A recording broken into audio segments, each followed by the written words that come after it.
Be busy, isn't it, before the city really empties out ahead of Christmas? Yeah, I think today is the last really busy day, and actually there's going to be quite a lot going on. Everyone was really waiting to see what the Fed did on Wednesday, and then there's going to be a lot of money being put to work because fund managers don't want that cash sitting on the sideline towards the end of the year. So I think today's a busy day, and we're going to see continued rises in the market. Okay, other than that potential window dressing, we've also had the EU losing its AAA rating. We've got German consumer sentiment, producer prices later on, and Italian industrial orders later on. How do you square all this, and where do you see equity markets heading next year? Well, I think the European Union losing its rating and Germany and Italy having figures today are sort of synonymous of what's going on here. The Eurozone is definitely struggling, and I expect we're going to see a re-emergence of the Eurozone crisis in Q2 next year.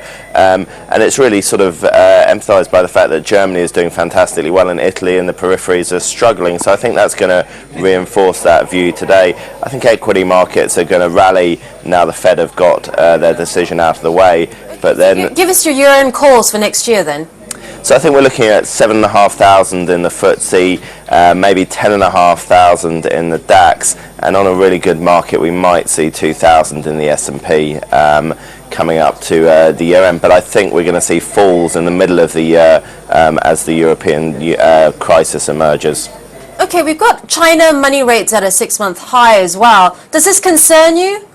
Yeah, it does. China's absolutely key. The recovery we're seeing in the world economy is fragile at best, and I think any one shock could really derail it, whether that comes from China, the US or European Union. I think China takes a very long time to do anything and turn around, so I'm not sure that shock is going to come out of China, but anything that's negative in the Chinese economy is always a concern. And just to finish up, Telecom Italia shareholders meeting with the board today. You expecting a showdown there?